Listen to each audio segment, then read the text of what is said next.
sexto semestre lo que es la toxicología clínica, donde ven pacientes con tratamiento de ingesta de sustancias químicas y también de diferentes drogas de abuso.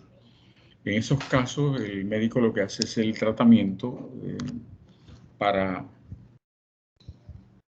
ver las asociaciones fisiológicas y bioquímicas y farmacológicas de las sustancias, de las drogas, hacerle el tratamiento respectivo y luego sacar el paciente.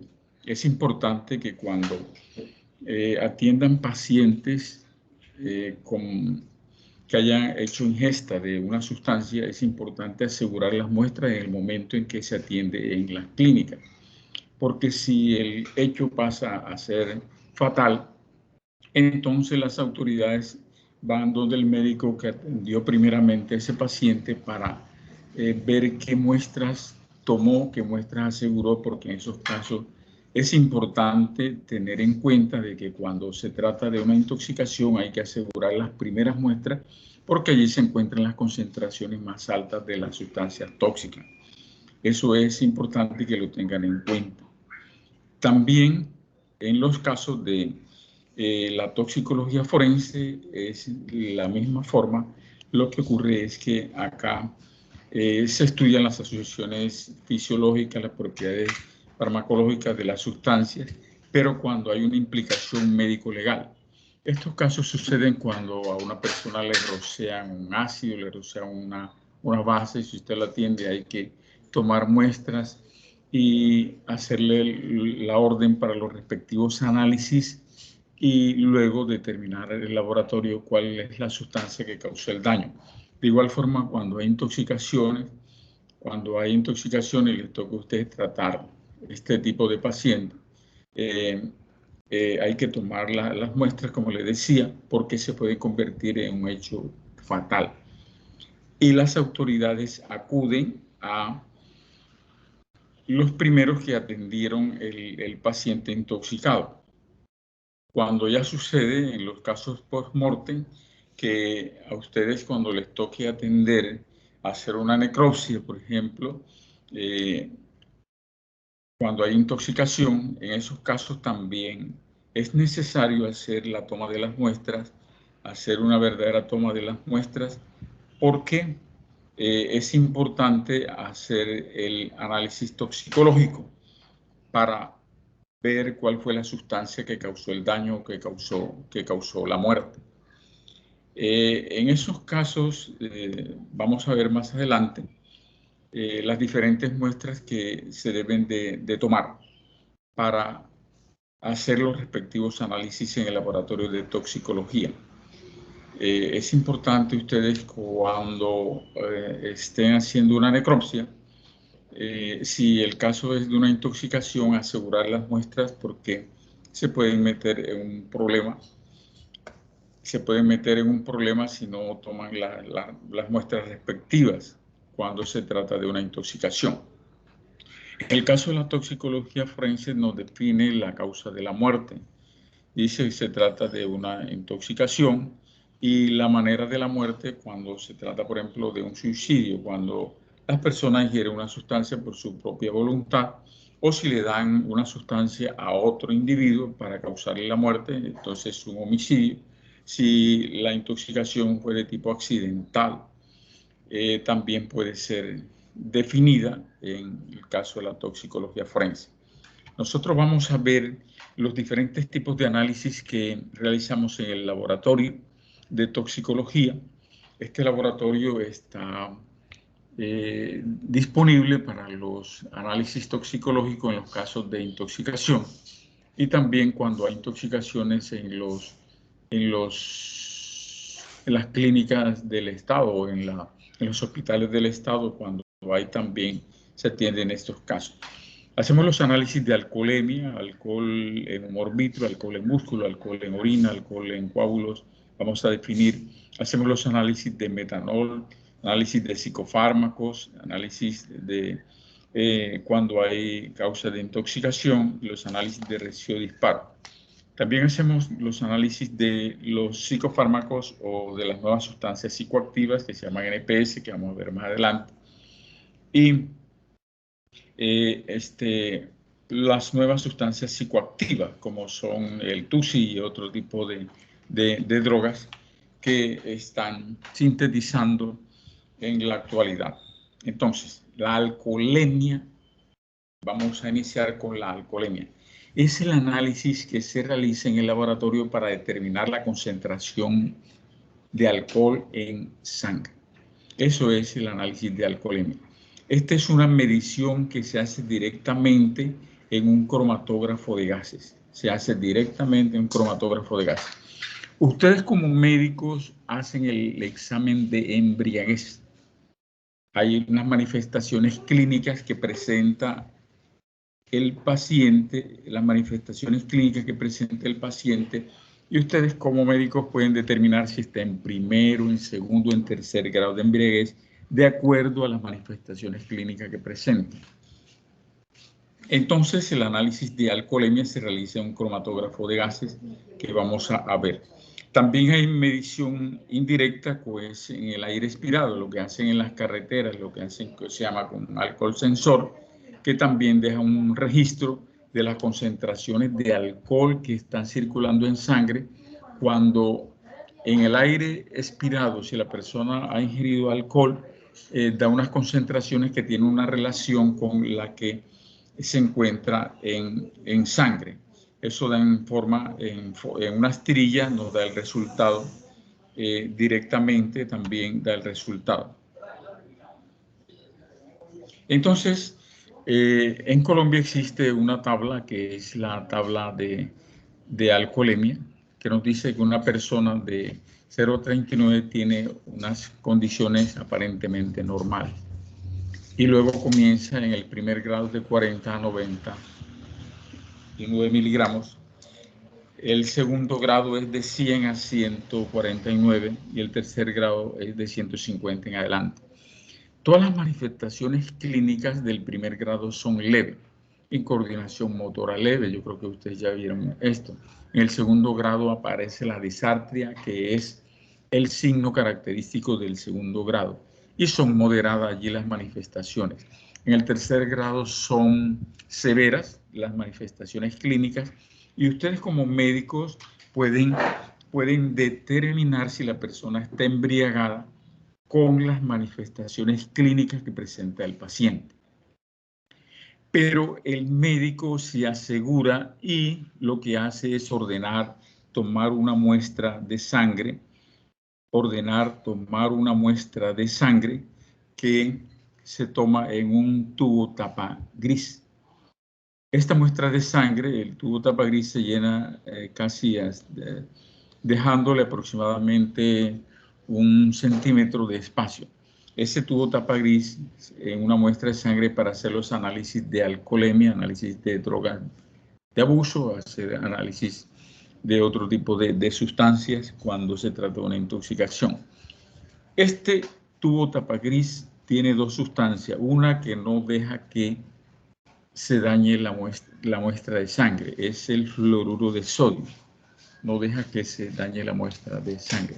Y otra sustancia que es el oxalato de potasio no deja que se produzca alcohol. Si esta muestra de sangre se mantiene refrigerada, allí permanecerá la concentración de alcohol estable que tenía el individuo si ha ingerido alcohol. Este es el equipo que se utiliza para hacer los análisis de alcoholemia. Tenemos aquí un inyector, aquí tenemos las muestras, él pasa la muestra aquí a un horno donde se evapora el alcohol y hay un detector que nos determina la concentración de alcohol que hay en la muestra de sangre. Entonces, el tubo tapa gris que se utiliza para los análisis de alcoholemia. Ustedes ya saben que el examen de embriaguez es válido ante cualquier extrajudicial. Así solito, usted lo puede ir a defender. Porque usted determinó el grado de embriaguez en que está el individuo si está en primero, en segundo, en tercer grado. Pero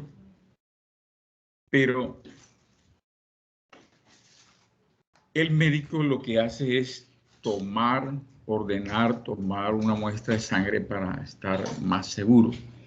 Porque cuando usted está defendiendo ese dictamen de embriaguez, ese informe pericial que usted realiza, el abogado de la defensa le puede decir que sí ordenó tomar una muestra de sangre, porque no la ordenó tomar.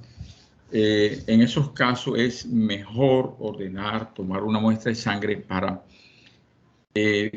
tener el resultado de la alcoholemia, especialmente en los accidentes de tránsito, en violencia intrafamiliar, cuando por una persona también está indefenso, cuando le han dado una licor a una persona, a una joven para violarla, para robarla, también sucede en estos casos. Entonces, lo importante en el caso de la alcoholemia es que al hacerle usted el examen de embriaguez al paciente, ordene tomar una muestra de sangre para también comparar la concentración de alcohol que hay en la muestra de sangre. Cuando le llegue su resultado, usted dice está en segundo grado, entonces se puede saber si la persona está también en una correlación con el grado de embriaguez con respecto a la tabla. Esta tabla fue hecha para colombianos y por colombianos porque en otras partes del mundo las tablas son diferentes. Por ejemplo, los europeos tienen otras concentraciones de alcohol para el primer grado. Y en los países escandinavos y en Rusia las concentraciones de alcohol son mucho mayores para el primer grado, comienzan desde casi de 70, 80 miligramos, porque ellos tienen una tolerancia más alta para el alcohol. Dice que el estado de coma se consigue con 400 miligramos de alcohol, pero cuando los individuos ingieren alcohol y consumen cocaína al mismo tiempo, entonces en esos casos toleran más el alcohol. Y eso hay que revaluarlo con respecto a lo que dice la literatura. Hay concentraciones de alcohol que se han tenido de 600, 700 miligramos y la persona se encuentra todavía viva. Eso sucede así.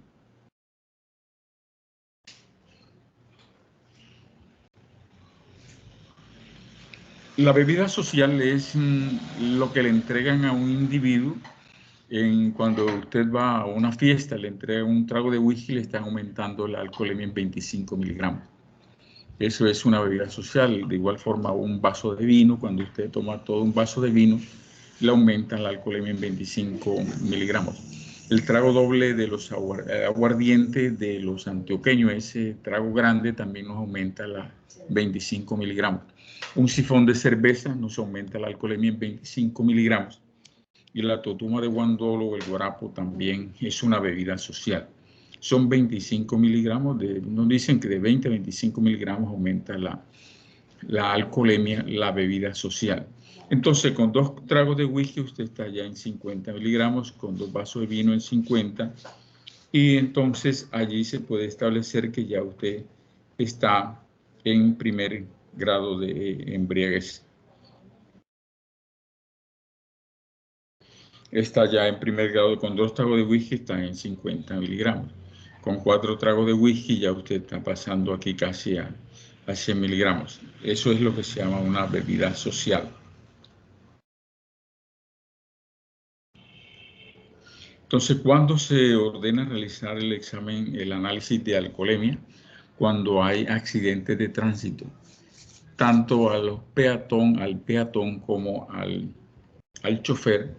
Si el peatón falleció en el proceso de la necropsia, hay que tomarle la muestra de sangre para hacer el análisis de alcoholemia.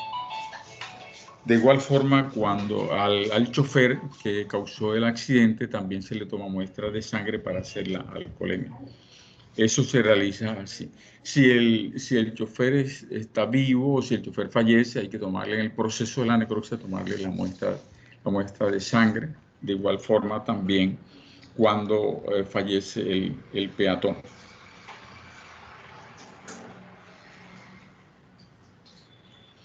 ¿Qué es el retrocálculo del alcohol?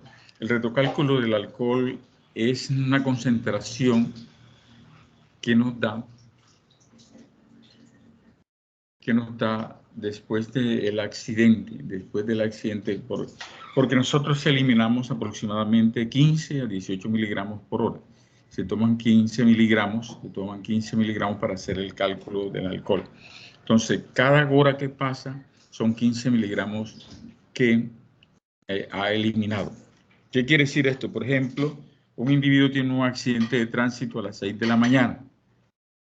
Pasan 4 horas, se lo llevan a medicina legal. Allí ha eliminado aproximadamente 4, multiplica el número de horas por 15 y nos da lo que ha eliminado. Ha eliminado 60 miligramos. Si en el momento de ese que se ordena el análisis de alcoholemia tiene 100 miligramos, este individuo en el momento del accidente tiene aproximadamente 160 miligramos.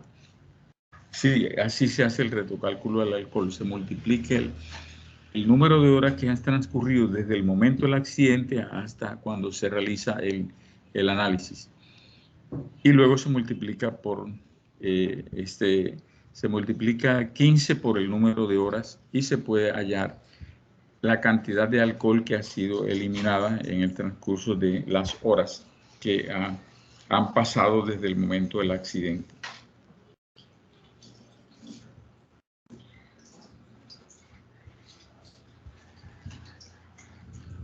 Entonces, la alcoholemia es el análisis que se realiza para determinar la concentración de alcohol en muestra de sangre. De igual forma, la embriaguez que ustedes realizan como médico es válida, pero deben de acompañarla especialmente del análisis de una muestra de sangre para hacer el análisis de alcoholemia. ¿Cuándo se hace el análisis de alcohol en humor vítreo? El alcohol en humor vítreo el humor vítreo se coloca en un tubo taparroja, que tenemos aquí, un tubo taparroja. Allí se coloca el humor vítreo. El humor vítreo se toma cuando la persona fallece, especialmente cuando hay accidentes aéreos y accidentes, por ejemplo, de los buses interdepartamentales cuando el chofer fallece, o buses escolares cuando el chofer fallece. En esos casos es importante tomar muestras de sangre y muestras de humor vítreo.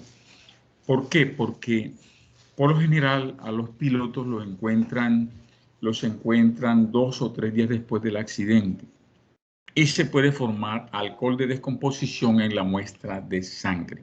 Se puede formar alcohol de descomposición. Entonces hay que esclarecer ante la sociedad que el piloto no estaba tomando, que no había ingerido alcohol, y esa es la razón por la cual se toma el humor vítreo.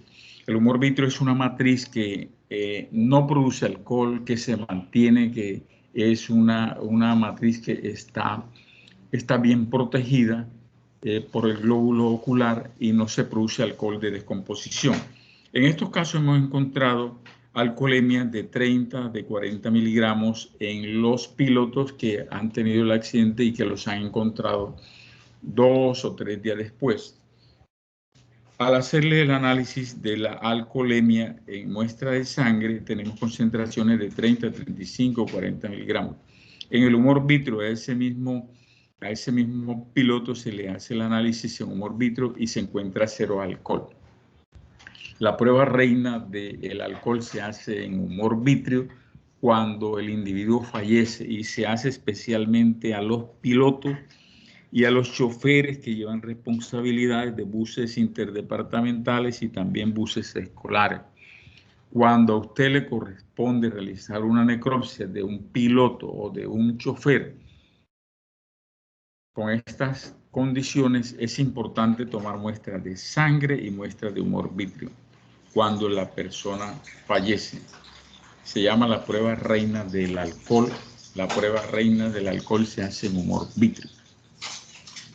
Que quede claro, porque en el humor vítreo no se forma alcohol, en la muestra de sangre sí se puede formar alcohol de descomposición.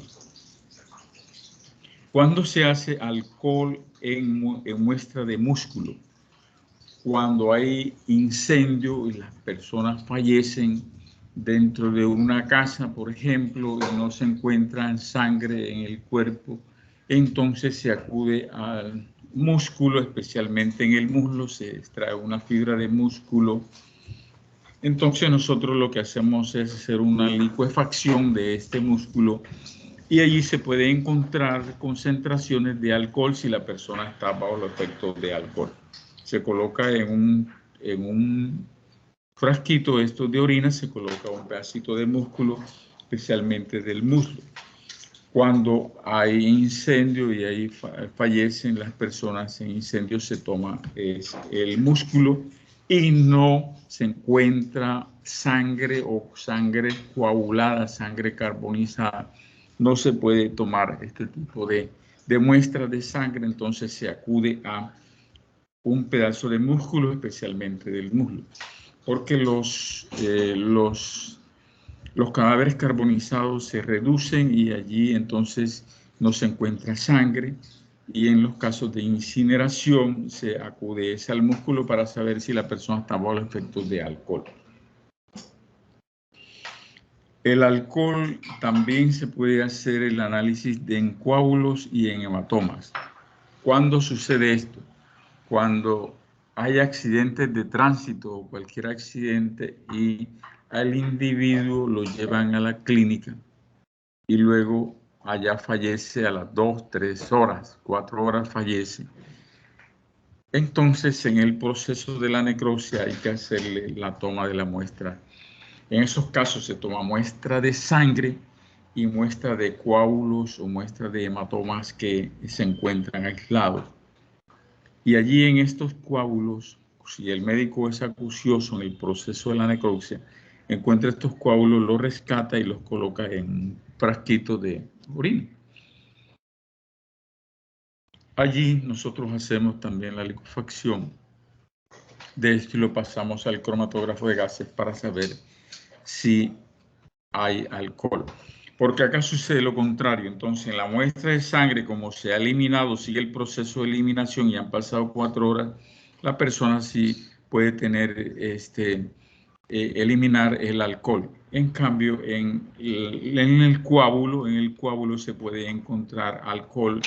Coágulos, especialmente unos coágulos aislados, se puede encontrar alcohol que representa el alcohol que tenía en el momento del accidente. Son coágulos o también hematomas que encuentran los médicos en el proceso de la necropsia. Esto sucede porque en el metabolismo de la muestra de sangre se elimina el alcohol y en los coágulos se puede encontrar la concentración de alcohol que tenía en el momento del accidente. Eso puede suceder.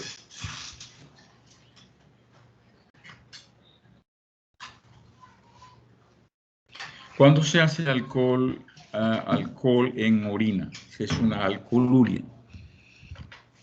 Muchas personas en el consentimiento informado, ustedes saben ya que es el consentimiento informado, pueden firmar diciendo que no van a dar muestra de sangre porque la muestra de sangre es un líquido vital. La muestra de sangre es un líquido vital. Hay un grupo religioso que no tenemos nada en contra de ellos y personas que no dan muestras de sangre. En esos casos es importante solicitarle si pueden dar una muestra de orina, que al hacerle la alcoholuria se puede encontrar concentraciones que representan también el alcohol que está circulando en sangre. Esto puede suceder de ese grupo religioso. Entonces, la alcoholemia es el análisis que se realiza para determinar la concentración de alcohol en la muestra de sangre. Se hace análisis en humor vítreo cuando hay accidentes aéreos, cuando hay accidentes de tránsito, especialmente en los choferes.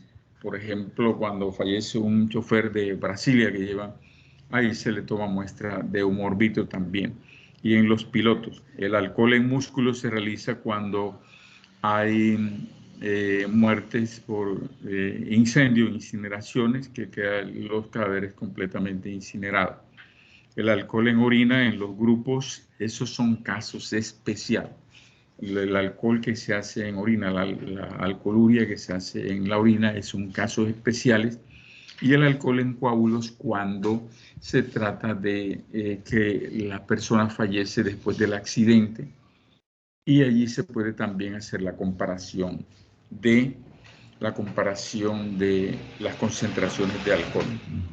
Quiero escuchar si esta parte quedó clara o si hay que hacer alguna aclaración, si esto quedó claro, jóvenes.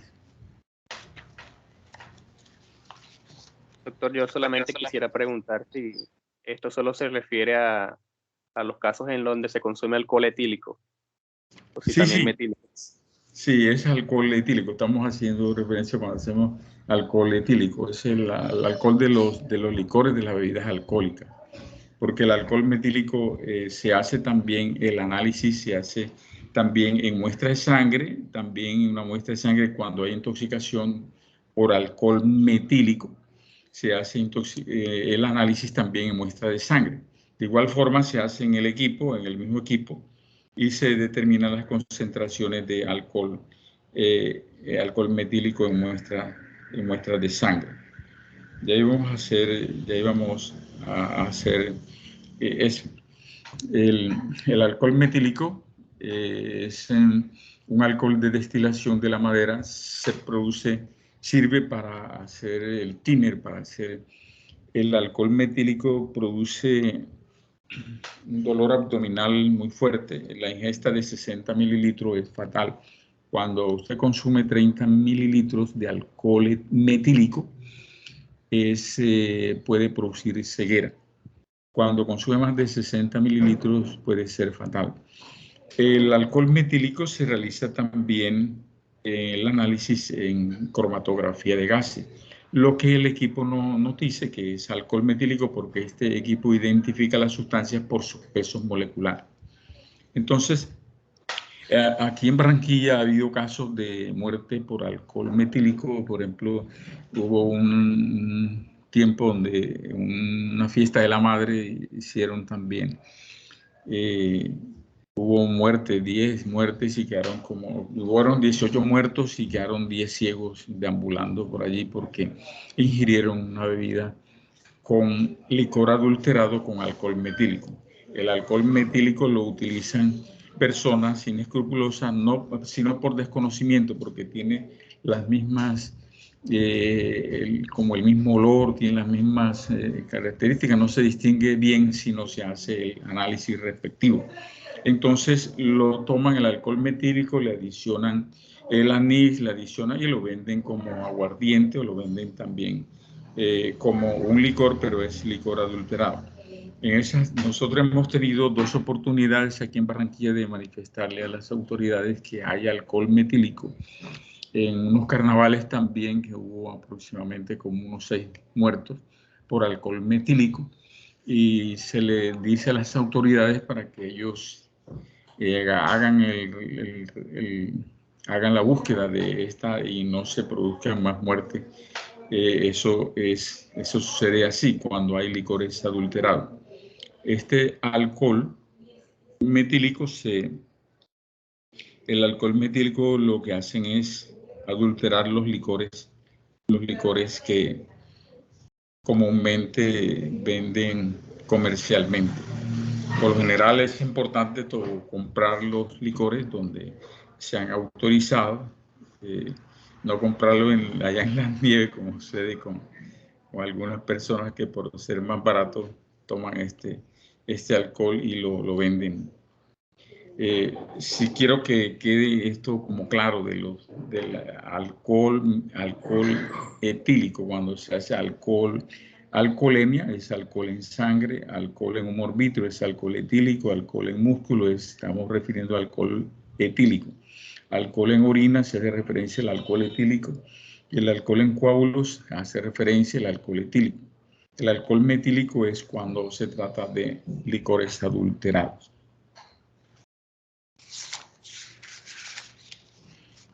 Sí, quedó claro. Buenos días. Yo tengo una pregunta. Sí, cómo no. Dígale. Doctor, lo que pasa es que usted dice que en aquellas personas que han sido, pues, que han muerto producto de un incendio o algo así, se les realiza también la prueba en músculo.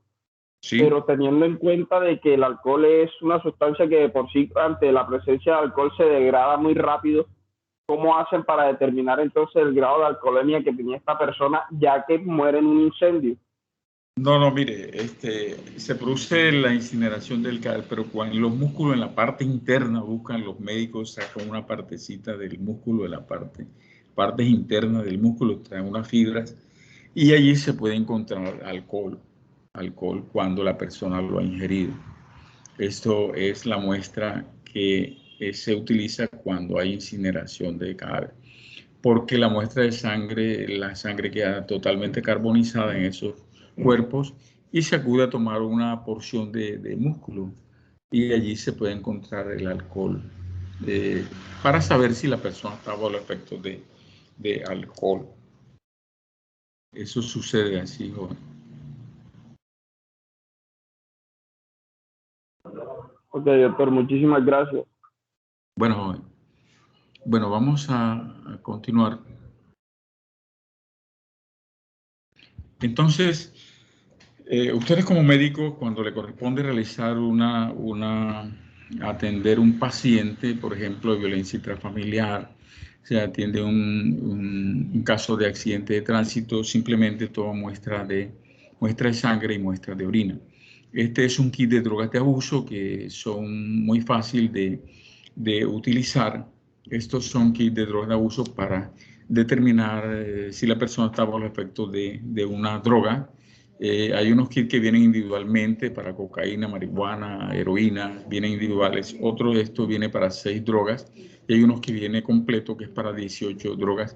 Se pone el paciente a orinar y allí sube la orina y marca si dice cocaína, marca cocaína. Si la persona consumió heroína, marca heroína y así sucesivamente podemos de una forma sencilla, rápida, saber si la persona ha ingerido cualquier droga de abuso. Bueno, en los casos de intoxicación, si a usted ya le corresponde realizar una necropsia, cuando ustedes como médicos estén haciendo su medicina rural, le corresponde realizar una necropsia, es importante asegurar las muestras. Además de tomar muestras de sangre, muestras de orina, deben de tomar otro tipo de muestras que son un pedazo de hígado que no sobrepase más de 200 gramos, también el contenido estomacal o el estómago y su contenido, y otro tipo de muestras que ustedes consideren necesario. Estas muestras que vienen para toxicología deben venir refrigeradas, no hay que adicionarle ningún tipo de preservativo. Eso es lo más importante. Cuando llega el cadáver, dice, se trata de una intoxicación. Si a usted le corresponde hacer una necropsia de este tipo, es importante asegurar las muestras porque hay médicos rurales o otros médicos que han cometido el error de no tomar las muestras. Entonces hay que hacer la exhumación del cadáver, hay que llevar un patólogo de medicina legal, hacen la exhumación del cadáver y esta exhumación hay que pagarla, que vale mínimo 3 millones de pesos, y él le sigue un proceso en la fiscalía por omisión por no haber tomado las muestras. Cuando se trata de una intoxicación hay que tomar 2 tipos de muestras, una que viene para toxicología y otra que viene para histopatología. Las muestras que vienen para toxicología deben ir refrigeradas. Las muestras que vienen para histopatología deben ir formalizadas. Eso es la diferencia. Cuando se trata de una intoxicación o cuando la causa de muerte no es clara, por ejemplo, un joven de 20 años que se acostó y amaneció muerto, al hacerle la necropsia no hay manifestaciones macroscópicas que puedan determinar la causa de la muerte. Entonces, en esos casos, el médico que hace la necropsia debe asegurar las muestras. Ustedes como médicos rurales pueden tener un caso de esto y los inauguran siempre con una necropsia. Si usted está en las áreas metropolitanas, no le corresponde hacer ninguna necropsia. Pero si está en las áreas, en los pueblos, si está en Boyacá, si está en el Chocó, si está en el Casanare, le puede corresponder hacer una necropsia, ya sea accidente de tránsito o una intoxicación. En los casos de intoxicación hay que tomar 2 tipos de muestras, una que viene para toxicología y otra que viene para histopatología. Las muestras que vienen para toxicología deben ir refrigeradas. Perdón. Y las muestras que vienen para histopatología deben ir formalizadas. Aquí son cortes de pulmón, cortes de cerebro, cortes de corazón.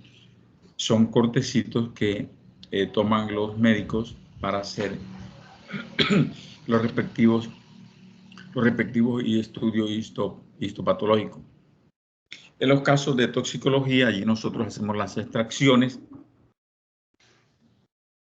y pasamos a los equipos que tenemos, ampliando las técnicas que tenemos, y podemos determinar cuál fue la causa de la muerte o cuál fue la sustancia. ¿Cuál fue la sustancia que causó? Perdón.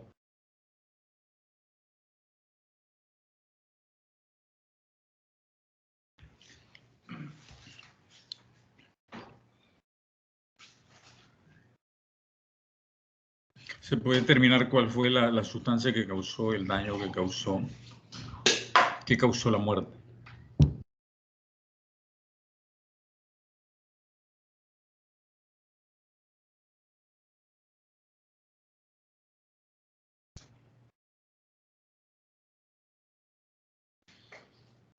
Entonces es importante que tengan en cuenta si a usted le corresponde realizar una necropsia cuando se trata de una intoxicación o que la causa de muerte no es clara. Se deben de tomar este tipo de muestras para que no se metan en un problema. Porque hay médicos que no han tomado las muestras, entonces tienen un proceso en la fiscalía, hay que hacer la exhumación, eso lo tiene que pagar el médico que no hizo eso, que hizo la omisión, un proceso por omisión por no haber tomado las muestras. Cuando se trata de una intoxicación o que la causa de muerte no es clara, como el caso del joven que falleció y que se acostó y amaneció muerto, en esos casos es importante asegurar las muestras. Un pedazo de hígado que no sobrepase más de 200 gramos, el contenido estomacal, la muestra de sangre y la muestra de orina. Con eso se salva. Y también las muestras que vienen para histopatología. Las muestras que vienen para histopatología, por lo general, cuando las personas que han tomado una sustancia y que están en los hospitales y le hacen el tratamiento y mueren a los 8 o 10 días que ya el tóxico se ha eliminado, en esos casos los patólogos hacen unos cortes y allí pueden determinar también la causa de la muerte con las manifestaciones que presentan en los cortes, porque los tóxicos dejan unos indicios que son importantes en los casos de intoxicación. Este es un cuadro útil que tenemos en los casos de intoxicación: muestra de sangre, muestra de orina, el hígado, el estómago y su contenido. Se utiliza para este tipo de muestras. Los pelos y uñas se trata cuando de metales pesados hay intoxicación por metales pesados. En todo caso, es importante tomar muestras para los estudios toxicológicos y estudios histopatológicos cuando se trata de una intoxicación, porque por lo general viene en las solicitudes un campesino que estaba fumigando y lo encontraron muerto. En esos casos se puede sospechar de que sea una intoxicación. Y para que ustedes no tengan ningún problema, asegurar las muestras, unas para toxicología, otras para histopatología. Hay que colocar la autoridad solicitante, el número del acta, el número del NUC, o sea, el número único de noticia criminal, la fecha, la inscripción y la toma de las muestras. Eso se realiza en todo el proceso de las muestras con su respectiva cadena de custodia. Ya ustedes saben qué es la cadena de custodia, ustedes saben ya qué es los consentimientos informados. Nosotros hacemos los análisis, diferentes tipos de análisis. Por ejemplo, hacemos análisis de cianuro, el cianuro de sodio, cianuro de potasio, hacemos este tipo de análisis. Todas las sustancias tienen una toxicocinética. Las sales de cianuro ya en el estómago forman el ácido cianhídrico y allí se produce una anoxia, o sea, el bloqueo del oxígeno que pasa a la célula. Allí se produce la muerte por esa razón. El cianuro lo utilizan los joyeros para formar el cianuro de oro para no desperdiciar esta sustancia. Entonces es una anoxia por intoxicación histolítica. Dice que el hierro de la hemoglobina se une al cianuro formando un compuesto que es la cianohemoglobina, que bloquea el oxígeno de la célula. Todas las sustancias dejan unos indicios en las vísceras. El cianuro deja un color rojo cereza en el estómago, en las vísceras, es característico del cianuro. El rojo cereza es característico del cianuro. Entonces, se toma muestra de hígado, muestra de sangre, el contenido estomacal y nosotros hacemos el respectivo análisis para saber y caracterizar cuál fue la sustancia que causó la muerte, que causó el daño. Le respondemos al médico y se puede esclarecer la causa de la muerte. Se trata de una sustancia que causó el daño, que causó el caso del monóxido de carbono. El monóxido de carbono, por lo general, las personas lo van absorbiendo por las vías respiratorias y allí se produce también un bloqueo por la carboxihemoglobina. Esta puede ser de tipo criminal, suicida accidental, pueden ser la causa de la intoxicación, el origen de la intoxicación. El color característico del monóxido de carbono es un color rosado en todas las manifestaciones que presenta en las vísceras, en el cerebro. Se presenta esta coloración rosada en las vísceras y son características que dejan y que son únicas en los tipos de intoxicación, y se puede también guiar al analista con respecto a las coloraciones. Los patólogos saben estos colores que dejan los tóxicos, cada uno de ellos. En el caso de los órganos fosforados, que hacen un bloqueo de la colinesterasa, dejando en libertad la acetilcolina, dejan un color rojo brillante en las vísceras. Eso es el característico de los órganos fosforados y de los carbamatos. Un rojo brillante dejan en las vísceras. Los carbamatos también producen una necrosis cuando se inyectan el carbamato, se inyectan el baigón. Esto le llaman sentir el dolor de la muerte. Cuando las personas se inyectan baigón, la muerte se produce a 5 a los 8 días, se produce la muerte y se produce ese tipo de necrosis en las partes donde se inyectaron esta sustancia. Hay personas que quieren sentir el dolor de la muerte, se inyectan en baigón. Esto sucede así cuando el monóxido de carbono le llaman la muerte dulce. Las personas se van durmiendo la parte inferior hasta que se quedan dormidas, especialmente en los vehículos donde están encerrados en los garajes que se han quedado allí, y han habido casos aquí en Barranquilla de personas, novios, que se han quedado encerrados en los vehículos, lo dejan prendido y absorben el monóxido de carbono. En el caso del baigón, cuando se inyecta baigón, es sentir el dolor de la muerte. El otro se llama la muerte dulce. Todas las intoxicaciones, nosotros hacemos una confirmación, determinamos los niveles, determinamos la sustancia que cada uno dentro de los análisis que realizamos, podemos determinar si se trata de un órgano fosforado, un órgano clorado, un carbamato o cualquier otro tipo de sustancia que haya causado la muerte. En el caso de los ácidos, de los cáusticos, pueden ser ácidos o pueden ser básicos. Tiene una característica que deja el color negro o chocolate dentro del estómago. Esto es una muerte por ácido sulfúrico. Con 4 mililitros se puede causar la muerte de un individuo con 4 mililitros de ácido sulfúrico. Así quedan sus intestinos, aquí el estómago queda completamente destruido y completamente negro. Nosotros hacemos la determinación si se trata de determinar el pH, que es el potencial hidrógeno, si se trata de un ácido o si se trata de una base, porque las bases también dejan el mismo color. Entonces, lo que hacemos en el laboratorio es determinar si se trata de un ácido o una base y luego es saber cuál fue la sustancia que causó, si es ácido sulfúrico, ácido clorhídrico, ácido, cualquier tipo de ácido que haya causado la muerte. También a las personas, a pacientes, le rocian ácido, por ejemplo, en la cara, le rocian ácido en la piel. Usted con un copito lo que hace es tomar allí una pequeña muestra y enviar al laboratorio para determinar el pH, y luego al determinar el pH nosotros podemos determinar si se trata de un ácido o de una base, y luego saber cuál fue el ácido, si es ácido sulfúrico, ácido clorhídrico, si es una base, si es hidróxido de sodio, hidróxido de potasio, para caracterizar.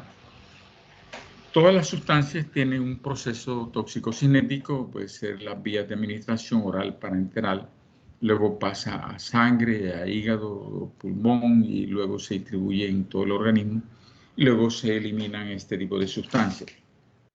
Lo interesante de esto es que ustedes como médicos, cuando atiendan un paciente, ya sea en la clínica que está intoxicado, aseguren las primeras muestras, por ejemplo, la orina, una muestra de sangre, porque si la persona fallece, las autoridades acuden a quién fue el médico que atendió en la primera línea de atención y le preguntan si aseguró las muestras, porque allí está la concentración mayor del tóxico que la persona utilizó.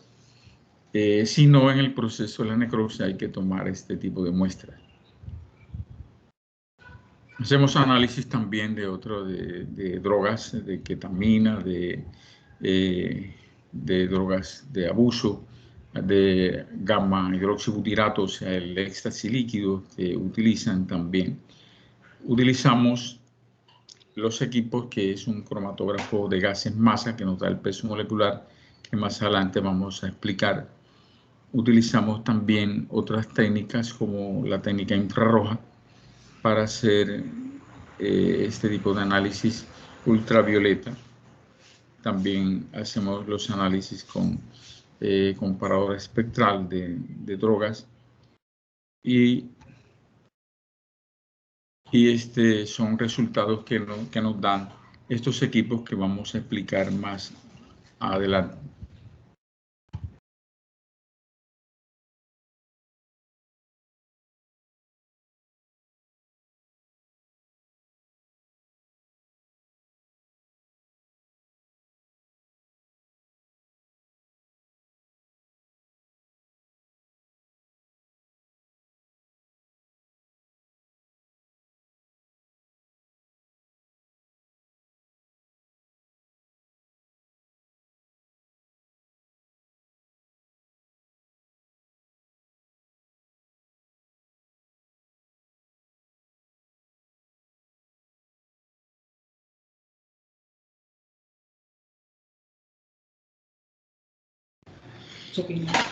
Bueno, jóvenes, vamos a ver la otra parte que es lo que es relacionado con las drogas de abuso, los estupefacientes.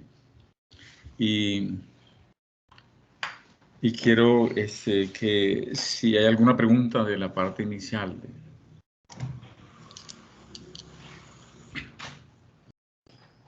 Si no, vamos a continuar. Con respecto a las drogas de abuso, en Colombia hay una ley que se llama la Ley 30 del 86. De igual forma, las Naciones Unidas tienen que ver con respecto a las drogas de abuso. ¿Sí me están escuchando, joven? Sí, doctor. Sí, doctor. Ah, bueno. Bueno, entonces, en Colombia existe una ley que se llama la Ley 30 del 86, que relaciona todo sobre las drogas de abuso. Las drogas de abuso son la cocaína, la marihuana, la heroína, este grupo de drogas. Y también hay unos medicamentos de control, especialmente los que usan los psiquiatras. Que ustedes como médicos también pueden utilizar este tipo de medicamentos de control cuando tengan el registro médico, por eso se llaman de control, que son benzodiazepinas, fenotiazinas, y que pueden formular ustedes cuando tengan el registro médico. Se llama de control porque usted va a las secretarías de salud de cada departamento, compra un formulario de medicamentos de control. Allí se lo venden cuando usted es médico y da su registro. Cada fórmula tiene tiene una copia, una que le deja el paciente, una que se queda usted y una que tiene que llevar a la Secretaría de Salud. Cuando usted termine los 30 formatos entonces puede comprar otro y en las EPS o donde esté trabajando o en los hospitales le dan los formularios, las fórmulas donde se hace el registro de las drogas de control. Por eso se llaman de control, son estimulantes, son como benzodiazepinas, fenotiazinas que utiliza. Y estos medicamentos están regidos por un decreto del Ministerio de Protección Social. Entonces, quiero que se graben este término que es la NPS. Las NPS son nuevas sustancias psicoactivas. Hay drogas de abuso, que es la cocaína, heroína, marihuana, y las nuevas NPS son nuevas sustancias psicoactivas, que son drogas estimulantes depresoras que han sido diseñadas a partir de neurotransmisores y que están utilizando para poner en estado indefenso, para estimular o también en los casos de alucinaciones que causan este tipo de efectos. Dentro de los estimulantes tenemos la cocaína. Bazuco quiere decir basura de coca, eso es lo que es basura de coca, es la cocaína. Base sucia de coca. ¿Cómo? Base sucia de coca. Base sucia de coca, sí. Eso es la cocaína. La cocaína proviene de las hojitas de coca. Las hojas de coca tienen unas nervaduras paralelas a su nervadura central. Se hace un proceso de maceración con una base y allí nos produce, por ejemplo, la cocaína esta que es cocaína clorhidrato. Aquí tenemos, inicialmente se le adiciona carbonato de sodio o bicarbonato para obtener la cocaína base.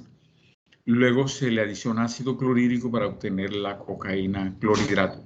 La cocaína clorhidrato, que es el perico que llaman, es inhalado por olfacción, mientras que la cocaína base o el bazuco también es fumado o es fumado. Estas son las diferentes formas desagradables de los que consumen este tipo de drogas. Nosotros hacemos los análisis, ya sea en orina, muestra de sangre o la sustancia como tal, en un cromatógrafo de gases. Como le decía, aquí tiene un inyector, aquí se colocan las muestras, él pasa aquí a un horno donde produce una cámara donde produce la deflagración de la molécula, la desintegración de la molécula, y luego pasa a un detector de masa que nos da el peso molecular. Así es el fundamento de estos equipos. Nos da un resultado así, de esta forma. Nos dice que esta sustancia que nosotros analizamos se llama cocaína, nos da la masa, la estructura molecular y nos da el peso molecular. El peso molecular de la cocaína es 303. 303 es el peso molecular. Entonces, un principio químico, y eso es de bachillerato de 11, dice todas las sustancias tienen pesos moleculares diferentes. Ese es un principio químico de la naturaleza. Todas las sustancias tienen peso molecular diferente. El peso molecular de la cocaína es 303, el de la heroína es 327, el de la morfina es 369, el de la marihuana es 314 y así sucesivamente. Todas tienen peso molecular diferente. Cuando uno está analizando y le da el peso molecular, lo busca y le dice que esta sustancia es cocaína. Aquí se hacen los análisis preliminares y la cocaína de una coloración azul con el tiocianato de cobalto o reactivo de cobalto, una sal de cobalto. Cuando se pone en contacto con la cocaína da color azul porque se forma un grupo cromóforo. Y el equipo que utiliza es el cromatógrafo de gases y este es el resultado que nos da. También hay otro principio que dice que todas las sustancias tienen pesos moleculares diferentes y todas las sustancias tienen una vida media. La vida media es el tiempo que transcurre en disminuir la dosis a la mitad. Es el tiempo que transcurre en disminuir la dosis a la mitad. Esa es la vida media de una sustancia. Todas las sustancias tienen vida media también diferente. El de la cocaína es aproximadamente 1 hora y media. Y todas las sustancias se eliminan de la sangre a las 7 vidas medias. Apréndanse esto. Todas las sustancias tienen peso molecular diferente. Todas las sustancias tienen una vida media y todas las sustancias se encuentran en sangre hasta las 7 vidas medias. Por ejemplo, la vida media de la cocaína es 1 hora y media. Al multiplicar usted por 7, aprendas las 7 vidas del gato, por 7 nos da 10 horas y media. ¿Esto qué quiere decir? Que con una persona ingirió cocaína, le podemos encontrar cocaína hasta las 10 horas y media. 10 horas y media en sangre está circulando la cocaína en estado libre, así como está. Luego esto se convierte en un metabolito que se llama benzoilegonina, que demora aproximadamente de 10 horas y media hasta 8 días. Se le encuentra la benzoilegonina. Y la benzoilegonina se transforma en el hígado, después de los 8 días se transforma en egonina metiléster. Y demora hasta los 21, 22 días por allá, demora. Entonces una persona que nosotros le encontremos cocaína en estado libre, decimos tiene cocaína en estado libre, cocaína sí, quiere decir que tiene menos de 10 horas y media de haber consumido esta droga. Si tiene benzoilegonina y cocaína, dice que consumió cocaína y tiene menos de 8 días de haber consumido cocaína y consumió cocaína reciente porque tiene cocaína en estado libre. Si tiene las 3, eso quiere decir que es un consumidor habitual. Esto lo hacen estos equipos y se pueden determinar las concentraciones, se pueden determinar los pesos moleculares y se pueden determinar los metabolitos. De esa forma se hacen los análisis. Usted busca la vida media de una sustancia y la multiplica por 7 y puede encontrar cuánto tiempo le demora en sangre. Apréndanse eso apréndanselo. Es una regla de la naturaleza. Por ejemplo, la heroína tiene una vida media de 45 minutos. Y lo multiplica por 7 y le da el número de minutos que se puede encontrar en sangre. La clorpromacina tiene una vida media de 72 horas. 72 por 7 nos da el número de horas que se encuentra la clorpromacina circulando en sangre. Luego aparecen los metabolitos. La marihuana tiene una vida media de 4 horas. Multiplica por 7 nos da el número de horas que se pueden encontrar en sangre. Así se hacen los estudios de esto. Estas son las drogas de abuso, la cocaína. La cocaína también le llaman, ahí dice que la cocaína rosada, el tusi, la cocaína rosada. En Barranquilla lo adulteran, le adicionan ketamina, le adicionan cocaína y le adicionan otro tipo de drogas y lo venden le adicionan un colorante rosado para venderlo como cocaína rosada. Es una droga que produce estímulo, produce también alucinaciones y en Barranquilla lo que hacen es, no venden el tusi con chimbiao.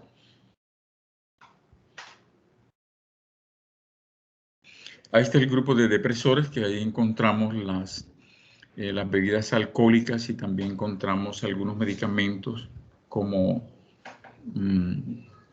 las benzodiazepinas, que le llaman los panes, flunitrazepam, clonazepam, diazepam. Todo este grupo de panes le llaman son drogas depresoras que son para inducir sueño, para anticonvulsivos que utilizan, y también los utilizan los psiquiatras. Son drogas, son medicamentos de control. Está dentro del grupo de los depresores. También encontramos el Sinogan gotas, que le dan gotas para poner en estado indefenso a las personas, a las jóvenes, especialmente para robarlas o también para violarlas. En el caso de los depresores, especialmente, hay medicamentos. También encontramos lo que es los popper. El popper es se llama popper porque es el apellido del químico que hizo la sustancia. Es el nitrito de amilo o nitrito de isobutilo. Se absorbe por la nariz.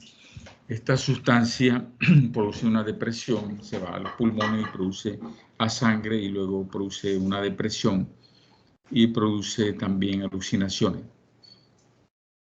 El caso del otro depresor son los opiáceos. Hay opiáceos que son de origen natural y los opioides que son de origen sintético.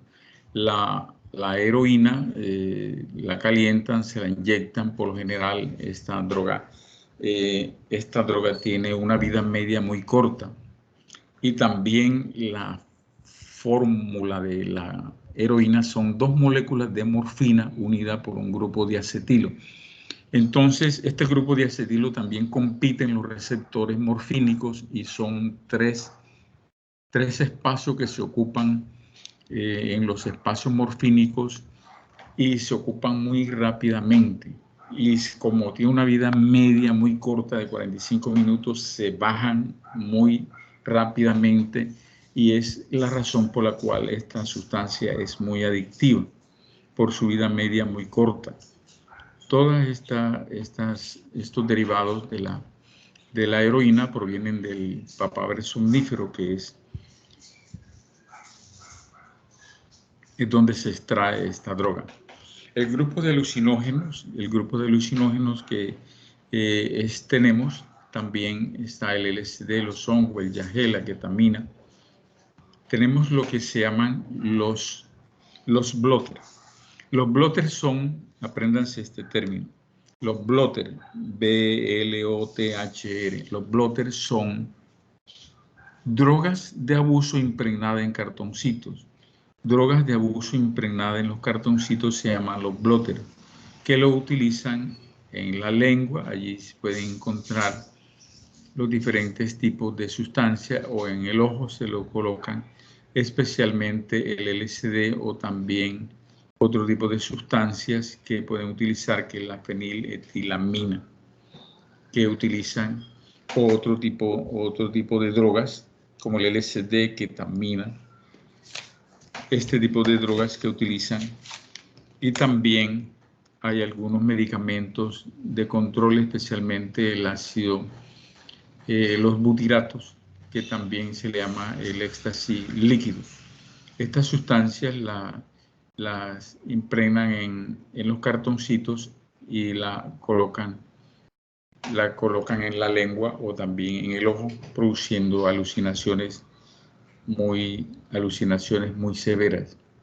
Estas sustancias se llaman las nuevas NPS y cuando están impregnadas en estos cartoncitos se llaman blotters. Con respecto a la marihuana es una droga de abuso que todo es término medio, ella es medio alucinógena, medio depresora, medio estimulante. Esta droga tiene 3 analitos, tiene el 9-delta-tetrahidrocannabinol, tiene el cannabidiol y el cannabinol. El 9-delta-tetrahidrocannabinol es la sustancia que produce el efecto alucinógeno, el 9-delta-tetrahidrocannabinol. El cannabinol y el cannabidiol son los analitos que se utilizan farmacológicamente para el dolor, para las enfermedades autoinmunes, para el glaucoma, para este tipo de experimentos que están haciendo, son estos 2 analitos. Necesitamos una marihuana que no contenga 9-delta-tetrahidrocannabinol, porque los otros 2 analitos sí son servicial a la humanidad. Entonces, entre las drogas sintéticas, la nueva NPS, tenemos un grupo de drogas que son de tipo sintético, que vienen derivados de las anfetaminas. Cogen una droga normal y luego hacen una variación de su fórmula. Por ejemplo, en el caso de el LSD se puede obtener el TUSI, que es la dimetilfenilamina, y le adicionan un bromo y se obtiene el famoso TUSI, que es un alucinógeno potente, que es esta droga que utilizan y que un gramito de esto vale como 100,000 pesos, mientras que un gramo de marihuana vale 5,000, 6,000 pesos, no sé. son drogas que han sido obtenidas sintéticamente. Estas drogas, especialmente de los neurotransmisores, porque la feniletilamina es un neurotransmisor y que le han añadido un bromo. Le han añadido un bromo y han variado su molécula. La obtienen también del LSD, también se puede obtener esta droga. Estas drogas son alucinógenas. En Colombia existe la dosis personal de las drogas que producen dependencia psicológica. Las drogas que producen dependencia psicológica tienen dosis personal. Es lo que porta un individuo para su consumo en el día. Por ejemplo, uno puede portar 1 gramo de cocaína si es consumidor, pero tiene que en su examen o en sus manifestaciones, en su examen debe dar, por ejemplo, si es consumidor de cocaína, al hacerle el examen tiene que tener cocaína en su organismo. Puede portar 1 gramo de cocaína, marihuana son 20 gramos, el hachís, que es un derivado de la marihuana, son 5 gramos. Las drogas que producen dependencia psicológica, dependencia física, perdón, no tienen dosis personal establecida. Por ejemplo, en el caso de la heroína, la morfina, eso no tiene dosis personal establecida.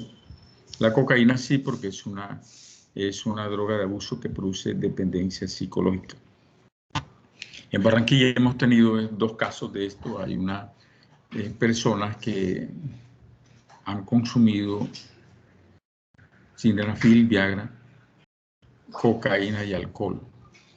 Cada uno de estos tiene su función. El alcohol es un depresor, la cocaína es un estimulante y este es un vasodilatador. Cuando se consumen concomitantemente, se produce un paro respiratorio, cardiorrespiratorio, se produce la muerte. Un señor de 56 años con 2 chicas en una residencia quedó muerto, otro con una chica también quedó muerto. Estas son drogas de abuso. Drogas de abuso que están incluidas dentro de la Ley 30 del 86.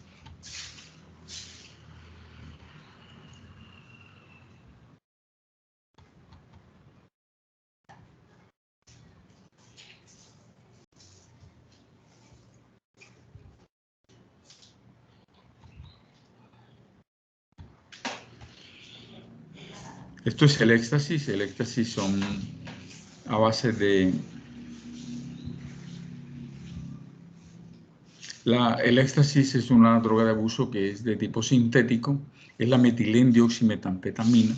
La metilendioximetanfetamina es un derivado anfetamínico que produce alucinaciones. También tiene la particularidad de producir eyaculación y producir también orgasmo a los jóvenes que utilizan este tipo de droga. El éxtasis también produce dependencia física, dependencia psicológica. Entonces, este grupo de sustancias se llaman las NPS, son nuevas sustancias psicoactivas. Se llama este grupo de drogas.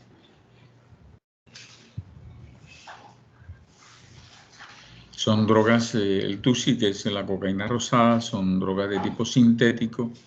La dosis personal establecida en las drogas las drogas de abuso. Y son sustancias que son controladas y están establecidas en la Ley 30 del 86.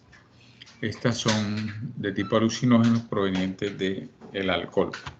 Otro tipo de análisis que se hace es los análisis de residuo de disparo. Lo hace en el laboratorio de Bogotá, porque el equipo tiene capacidad de hacer todos los análisis de residuo de disparo del país. Cuando una persona dispara un arma, por ejemplo, cuando una persona dispara un arma, le queda impregnada en sus manos lo que son los residuos de disparo. La técnica que se está utilizando en la actualidad es el ICP-Masa, porque estas técnicas ya han pasado como de moda. Y los elementos que se analizan son plomo, cobre, antimonio y bario. Estos son los elementos que se analizan. Cuando se hace el levantamiento del cadáver, cuando se hace el levantamiento, se protegen las manos Si no se toma la muestra allí, que se toma con ácido nítrico el 5%, se protegen las manos o se lleva a la morgue con las manos protegidas y allá en la morgue le hacen la toma de la muestra de residuo de disparo. Deben de proteger las manos y se hacen la toma de las muestras por la parte del dorso con un copito de esos que tienen, un copito que tiene, son plásticos, y se hace uno por la parte palmar, otro por la parte del dorso de la mano. En ambas manos se hacen, son cuatro muestras que se toman. Allí luego se disuelve esto, se coloca en el kit, que se llama kit para residuo de disparo. Y esto se hace entonces los análisis respectivos para determinar si la persona se le encuentran estos 4 elementos, que es plomo, cobre, antimonio y bario. La técnica que se utiliza es el ICP masa porque nos da la masa o nos da el peso atómico de cada elemento. Allí en la plataforma hay un video que se dice Coca. Se pueden ver los efectos que hacen las drogas de abuso en el cerebro. Dairé. Las drogas de abuso hacen el efecto en el cerebro, pueden observarla, pueden repetirlo, mirarlo y no sé, sacar como un resumen, si pueden enviar un resumen de esto lo que hacen el efecto de las drogas en el cerebro. Hay una página que se llama el NIDA, que es el Instituto Nacional de Drogas de Abuso de los Estados Unidos, que nos da este tipo de evidencia. Vamos a ver unos videos que se encuentran en lo que hacemos en el laboratorio, o si no, ustedes allí en la plataforma lo pueden también observar.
Estos son los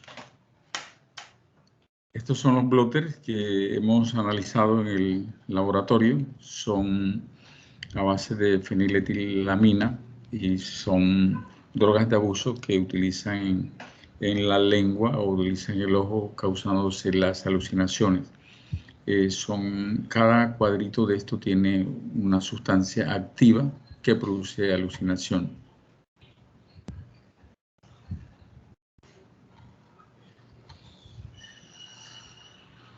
Este es el equipo donde hacemos los diferentes tipos de análisis.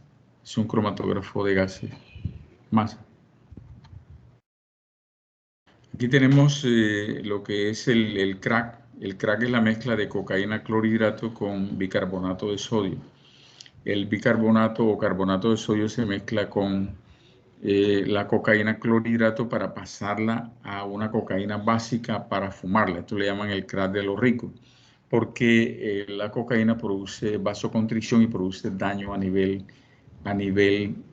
del tabique nasal. También las personas no quieren, como es un anestésico, que se les duerma toda la nariz y todo el tabique nasal, entonces utilizan la cocaína, la mezclan con carbonato para fumarla y utilizan una cocaína blanca y le llaman el crack. Cuando esto se prende, produce ese sonido característico que hace crack, crack. Por esa razón se llama así.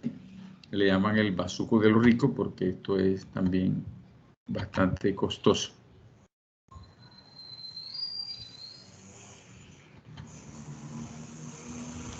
Esto es el popper que hemos analizado en el laboratorio. El popper es nitrito de amilo o nitrito de isobutilo. Lo utilizan también los gays porque dicen que se les dilata el esfínter anal. Produce una depresión profunda, produce alucinaciones. Esta sustancia es utilizada para limpiar las partes dieléctricas de los portátiles, y veían que los técnicos obtenían estas manifestaciones. Por esa razón se prohibió el uso de esta sustancia. Se llama popper porque es el nombre del químico que hizo la sustancia.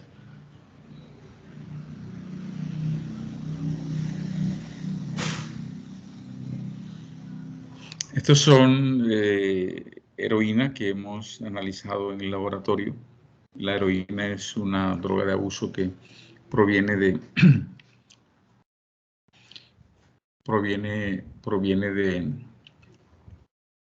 del látex, inicialmente blanco, luego se torna de ese color y se extrae lo que es la heroína. Del polvo de opio se extrae la morfina y luego se obtiene con una acetilación, se obtiene la morfina. La morfina es una droga de abuso que produce depresión profunda, produce alucinaciones. Es bastante adictiva porque su dosis se baja muy fácilmente y tiene una vida media muy corta. Es la razón por la cual esta sustancia es bastante adictiva.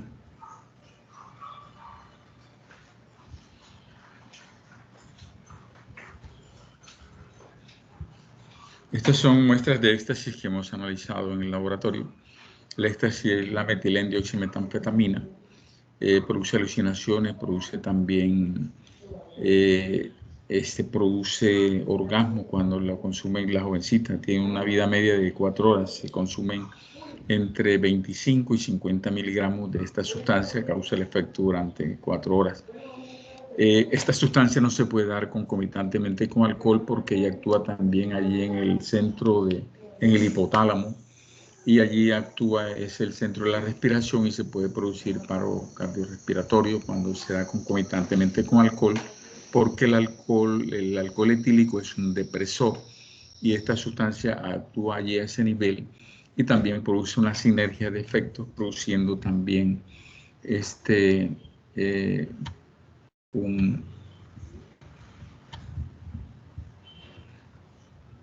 una parálisis respiratoria.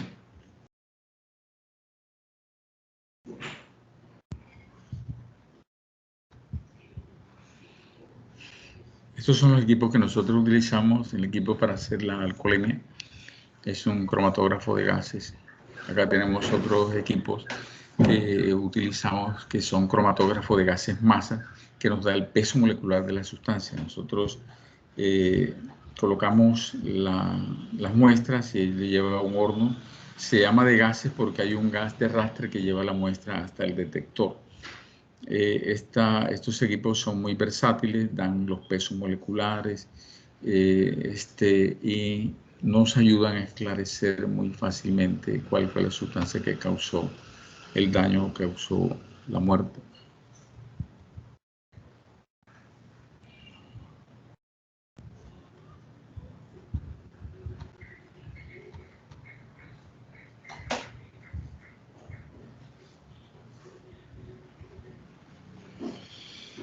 La cocaína se obtiene en las hojitas de coca. Las hojas de coca se hace una maceración y luego se obtiene la cocaína base cuando se le adiciona carbonato o sulfato de sodio. Luego de esto se adiciona ácido clorhídrico para obtener la cocaína clorhidrato, que es el perico, que se utiliza por olfacción o se utiliza también inyectada.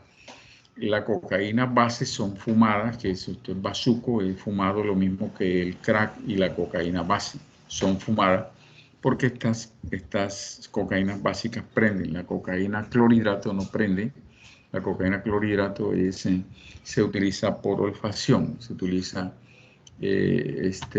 por las mucosas, se puede utilizar la cocaína clorhidrato.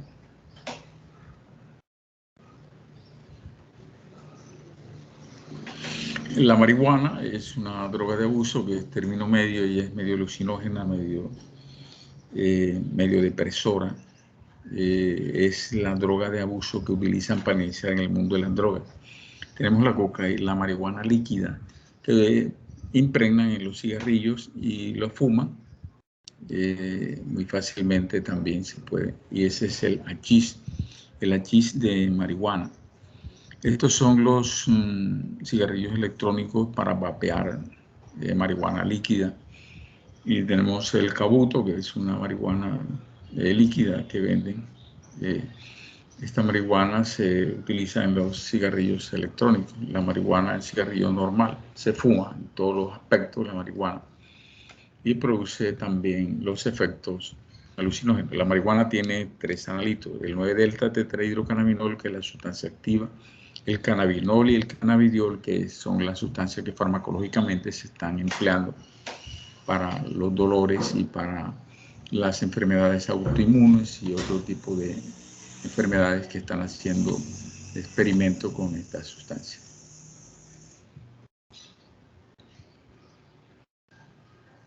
Bueno, jóvenes, esto es una forma muy sencilla sobre lo relacionado con el laboratorio de toxicología y de estupefacientes. Aquí hay un efecto coca. Eso es un video que ustedes pueden observarlo, para que vean cómo hace el efecto de las drogas. Cada una de las drogas tiene efectos diferentes. Unas hacen salir los neurotransmisores, otras los retienen, y son los efectos que se pueden producir dentro en el cerebro, y que nos da las características y las condiciones que pueden producir las drogas de uso. Nosotros tenemos muchos equipos, muchas técnicas que empleamos. Este es un equipo que se utiliza para hacer los análisis de carboximoglobina cuando hay muerte por incendio. Carboximoglobina, la carboximoglobina produce en la sangre un espectro de lo que llama la curvatura de camello. Es muy fácil obtener cuando la persona ingiere esta sustancia. Bueno, jóvenes, eso es todo en una forma sencilla, y que cuando es posible ir al laboratorio podemos observar muchas cosas más. Son análisis que se hacen y que ustedes tengan pendiente que el laboratorio de toxicología de estupefacientes están a la orden cuando ustedes estén haciendo su medicina rural, y que ustedes aseguren las muestras para que no se metan en un problema con las autoridades por un caso de omisión. No sé si hay alguna pregunta. Muchas gracias, Jorge.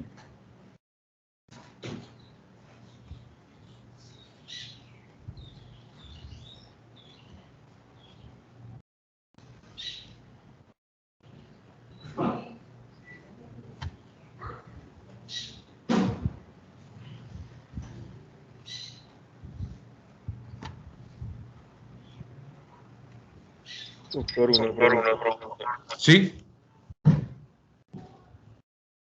¿Sabes que, por ejemplo, nosotros estamos en el rural y nos llega un paciente sospechoso de alguna sustancia?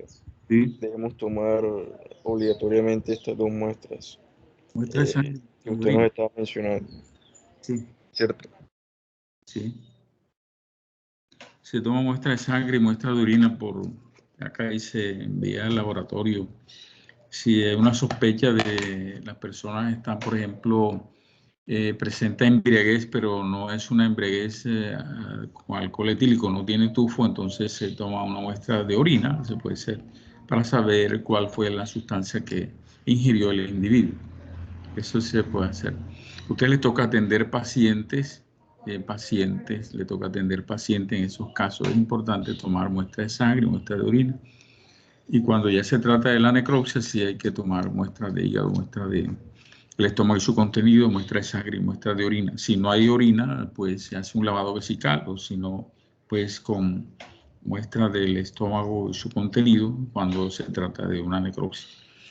Es importante asegurar las muestras porque hay médicos que se han metido en un gran problema por no tomar las muestras. Seguir un proceso por omisión, apenas haciendo el rural. Esto no es fácil, estar en un proceso de tipo judicial por esta razón, por no tomar las muestras. Cuando ya se trata de una intoxicación o que la causa de muerte no se aclara macroscópicamente, hay que acudir a tomar las muestras. Se aseguran y se envían al sitio más cercano de medicina legal. Y así se evitan grandes problemas. Ahí hay un video que se llama Efecto Coca, que lo pueden observar en la plataforma. Jóvenes, muchas gracias. No sé si hay otra pregunta. Listo, profe, muchas gracias. Bueno.